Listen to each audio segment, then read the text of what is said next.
People पूजा में किए गए ये 3 गलतियां इंसान को बना देती हैं कंगाल।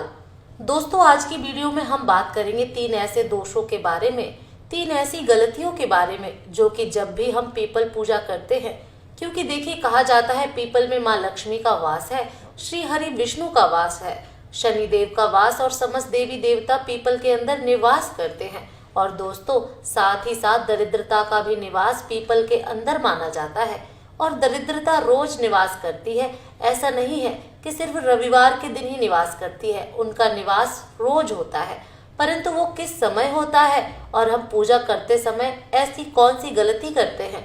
क्योंकि हमेशा देखिए आपने सुना होगा कि हम तो इतने समय से पीपल के पेड़ की पूजा करते हैं, लेकिन उसका कोई लाभ, उसका कोई पूर्ण फल अभी तक हमें नहीं मिला।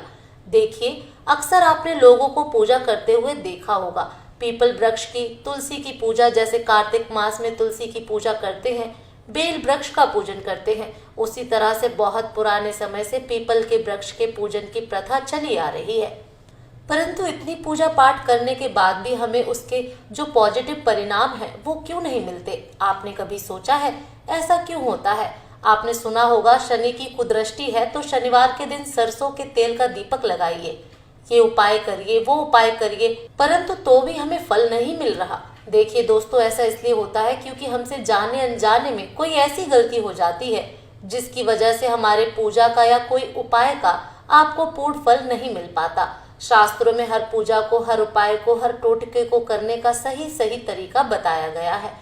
आज हम आपसे शास्त्रों के अनुसार पीपल के बारे में ये 3 चीजें शेयर करेंगे कि क्या दोष है, आपको क्या गलतियां नहीं करनी चाहिए। तो वीडियो के अंत तक बने रहें और ध्यान से सुने ताकि अगली बार से पीपल के पेड़ की पूजा करते वक्त आप ये गलतियां दोबारा ना दोहराएं। नंबर 1 दोस्तों, सबसे पहली गलती तो ये अक्सर लोग करते हैं। अगर आप भी यही गलती करते हैं तो ध्यान रखिए अब से इन बातों का, क्योंकि इसकी वजह से आपके घर में दरिद्रता और गरीबी का वास हो सकता है। दोस्तों, सबसे पहली गलती जो लोग अक्सर करते हैं वो यह है कि सवेरे सवेरे कुछ लोगों की आदत होती है जल्दी जल्दी सुबह उठकर 5 बजे से घंटी बजाना प्रारंभ हो जाती है।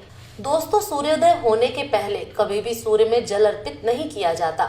जब तक सूरज की किरण न निकले, सूर्योदय न हो जाए, तब तक आप पीपल के वृक्ष में जल अर्पित ना करें, क्योंकि सूर्योदय से पहले उस वृक्ष के अंदर यानी पीपल वृक्ष में दरिद्रता का वास माना जाता है।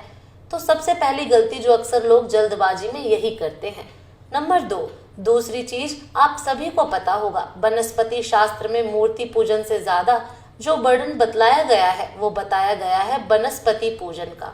और भगवत गीता में श्री कृष्ण ने हमेशा कहा है कि जो महीने हैं उसमें मैं अगहन मास हूँ और जो वृक्ष है उसके अंदर मैं पीपल हूँ, यानी पीपल का दर्शन करना साक्षात श्री हरि विष्णु के दर्शन करना है, श्री कृष्ण के दर्शन करना है। तो देखिए, जब भी आप, क्योंकि कुछ लोग विशेष तौर पर शनिवार के दिन ही पीपल का पूजन करते हैं तो कुछ लोग रोजाना पूजन करते हैं, तो दर्शन करना अर्थात पीपल के दर्शन करना मतलब श्री कृष्ण के दर्शन करना।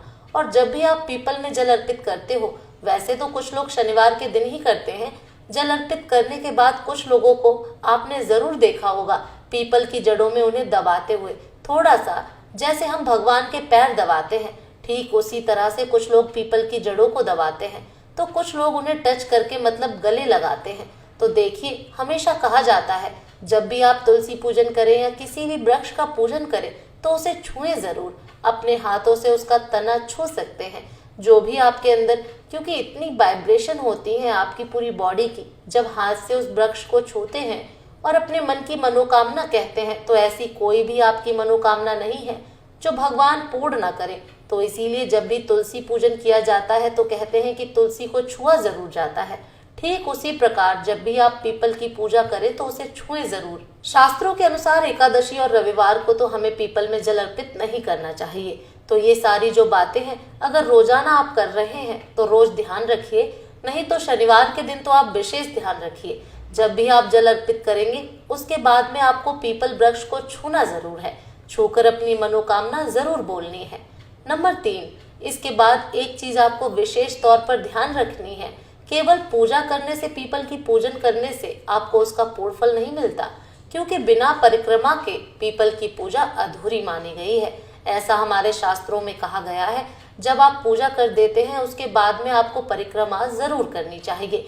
परिक्रमा का अर्थ ये होता है भगवान के दर्शन के साथ में आपने परिक्रमा करने का पुण्य फल प्राप्त कर लिया है। यानी पीपल की परिक्रमा अर्थात साक्षात श्री विष्णु की परिक्रमा करना, जिससे माता लक्ष्मी तो आप पर प्रसन्न होगी ही, साथ ही साथ यदि शनि की कुदृष्टि है तो शनि देव की कुदृष्टि भी आपसे दूर होगी। इसके बाद में आपको मोक्ष की प्राप्ति भी होगी। इसीलिए कम से कम 7 परिक्रमा आप जरूर करिए। केवल पूजा करने से लाभ नहीं मिलता, वहीं आपका लाभ आधा हो जाता है। कितनी भी पूजा कर लें, लेकिन अगर आपने परिक्रमा नहीं की है तो आपको पूजा का पूर्ण फल नहीं मिलेगा। किसी भी दैविक वृक्ष की जब हम पूजा करते हैं तो भले ही आप 7 परिक्रमा करें, पर परिक्रमा जरूर करें, क्योंकि इससे आपको पूजा का पूर्ण लाभ मिलेगा। इसके बाद एक गलती जो लोग अक्सर भूल चूक वश कर ही देते हैं वो ये है कि कई बार हम परिक्रमा करते समय गलती ये करते हैं, क्योंकि 10:30 बजे तक श्री हरि विष्णु का वास माना जाता है। 10:30 बजे के बाद उनका समय खत्म हो जाता है, पितरों का समय शुरू हो जाता है। तो कोशिश करिए 10:30 बजे से पहले पहले पूजन कर लीजिए, जल अर्पित कर दीजिए और परिक्रमा कर लीजिए, क्योंकि उसके बाद पितरों का वास शुरू हो जाता है। उसके बाद में वृक्ष की परिक्रमा नहीं की जाती। और एक चीज का विशेष ध्यान रखिएगा कि अक्सर हम लोग देखते हैं बड़े बड़े शहरों में कि वृक्ष नहीं मिलता तो लोग गमलों में लगाकर ही पूजा करना शुरू कर देते हैं। तो ये गलती आपको कभी नहीं करनी है। पीपल देवीय वृक्ष है। पीपल जो सबसे पुराना वृक्ष होता है और शास्त्रों में स्कंद पुराण में पीपल वृक्ष को कल्प वृक्ष भी बताया गया है। यदि आपके पास स्कंद पुराण है तो उसे जरूर पढ़ के देख लीजिए, क्योंकि ये बहुत छोटी छोटी गलतियां हैं जो लोग अक्सर भूल वश में कर दिया करते हैं। इसीलिए आगे से इन सब गलतियों को ध्यान में रखकर ही पीपल की पूजा करना। इसके बाद एक चीज का विशेष ध्यान रखिएगा, जो परिक्रमा है उसे 10:30 बजे तक कर लेनी है। शाम के समय भूल से भी पीपल में जल अर्पित नहीं करना है। इसके बाद में एक गलती जो हम सभी अक्सर कर देते हैं वो यह है कि समय न मिलने के कारण शनिवार के दिन की मैं बात बता रही हूँ आपको। वैसे तो रोजाना के लिए यह नियम नहीं है, परंतु शनिवार के दिन जो लोग विशेष पूजन अर्चन करते हैं उन्हें सुबह जब आप पूजा करके आते हैं, क्योंकि एक बार पूजा करने से आपको फल की प्राप्ति नहीं होती है। सुबह पीपल में मीठा जल अर्पित किया जाता है। दूध के अंदर कुछ भी मिश्री बताशा जल मिलाकर आपको अर्पित करना होता है। इसके बाद में शाम को कच्चा दीपक लगाया जाता है। कच्चा दीपक अर्थात शास्त्रों में आटे के दीपक की महिमा बहुत ज्यादा बतलाई गई है। यदि आटे का नहीं बना पाते हैं तो फिर मिट्टी का दीपक बना लीजिए।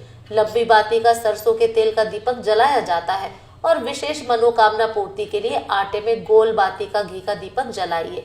वैसे तो गोल बाती में घी का दीपक जलाना चाहिए, क्योंकि पीपल के नीचे अक्सर गोल बाती का ही दिया जलाया जाता है, परंतु अगर आप पर शनि की कुदृष्टि है तो लंबी बाती का दीपक जलाया जाता है और किसी मनोकामना पूर्ति के लिए गोल बाती का घी का दीपक जलाया जाता है। शाम को यदि आप दीपक नहीं जला रहे हैं और केवल सुबह पूजन करके ही आ गए तो इस पूजा का लाभ केवल 50% ही आपको मिलता है। तो यही कुछ छोटी छोटी सी गलतियां हैं जो हम अक्सर रूप से कर देते हैं। और शाम के समय पीपल की परिक्रमा हमें नहीं करनी है। और एक चीज का ध्यान रखिएगा, बहुत ज्यादा रात्रि के बाद में पीपल के वृक्ष के नीचे नहीं जाया जाता है। मतलब आप बहुत से बहुत 7:30 से 8 बजे के बीच पीपल का पूजन कर लीजिए, क्योंकि बहुत ज्यादा रात्रि में दरिद्रता का बास बतलाया गया है। तो पीपल के नीचे बहुत ज्यादा रात्रि में मत जाइएगा। और रविवार के दिन भी नहीं जाया जाता और ना ही रविवार के दिन पीपल का पूजन किया जाता है। तो ये कुछ छोटे छोटे से नियम थे जिसको अक्सर लोग जाने अनजाने में भूल वश में तोड़ दिया करते हैं। तो अब से नियमों का ध्यान में रखकर ही आप पीपल का पूजन करें, जिससे आपकी हर मनोकामना पूरी होगी और आपके घर में हमेशा हमेशा माँ लक्ष्मी का वास बना रहेगा। तो दोस्तों, आज के लिए बस इतना ही। उम्मीद है आपको जानकारी अच्छी लगी होगी, तो वीडियो को एक लाइक जरूर कर दें।